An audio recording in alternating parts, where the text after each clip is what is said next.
남북 경색 국면이 장기화되고 있는 가운데서도 한반도의 평화와 통일을 기도하며 북한 선교 사역을 묵묵히 이어가고 있는 교회들이 있습니다. 기독교 대한감리회가 14년 만에 북한 이탈 주민 복음화와 통일시대 북한 선교를 준비하는 교회들을 체계적으로 지원하기 위한 선교 자료집을 발간해 눈길을 끕니다. 송주열 기자의 보도입니다.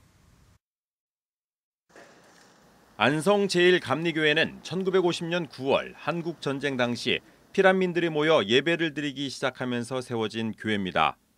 교회 태동기부터 예수 그리스도의 복음을 통한 평화와 통일이라는 사명을 숙명처럼 여겨왔던 교회는 지난 2020년 교회 창립 70주년을 맞아 통일시대 북한 선교를 준비하는 이른바 복음 평화통일 선교 비전을 선포했습니다.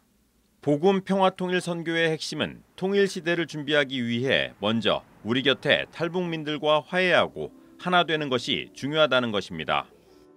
이분들이 이곳에 내려와서 낯선 땅에서 복음으로 환대받고 교회 안에서 사랑을 경험하고 이게 정말 참 진리라고 고향으로 돌아가서 그들을 전할 수 있다면 그것이 진짜 선교이겠다. 그래서 우리는 이 땅에 먼저 오신 분들을 잘 섬기고 또 복음으로 환대하고 또 함께 나눌 수 있는 더불어 삶을 꿈꾸자. 교회는 이를 위해 교인들에게 통일 선교의 사명을 일깨우는 평화통일학교를 해마다 열고 있고 북한 이탈 주민 상담 자격과정 교육, 중국 접경지역과 탈북민 교회에 성경책 보내기 운동 등을 실시하고 있습니다. 교회는 또 남북 경색 국면이 파국으로 치닫고 있지만 안성시 교회들을 대상으로 복음 평화통일 도시 포럼을 개최해 북한 선교에 대한 공감대를 넓혀가고 있습니다. 통일은 안 되는구나가 아니라 하나님의 영으로만 된다는 것. 그것이 교회의 소망이라고 생각합니다.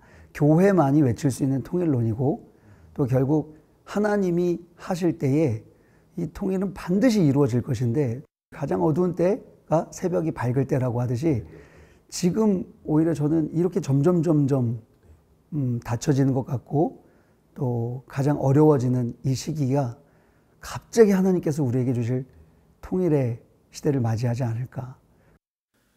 지난해 장신대 남북한 평화신학연구소가 발표한 자료에 따르면 국내 거주하는 탈북민은 3만 4천여 명, 탈북민 40%가량이 개신교인입니다. 장로교단과 마찬가지로 선교 초기 북한교회 회복을 꿈꾸고 있는 기독교 대한감리회는 남북 경색 국면이 장기화되고 있는 상황에서 북한 선교에 대한 관심을 제고하기 위해 14년 만에 탈북민 선교 자료집을 출간했습니다. 탈북민 선교 자료집에는 국내 탈북민 선교 통계와 현황을 수록했고 감리교단 소속 탈북민 교회들의 활동과 기도 제목, 북한 회복 감리교회 연합을 비롯한 북한 선교 기관과 교회들의 최근 활동 내용들을 담았습니다.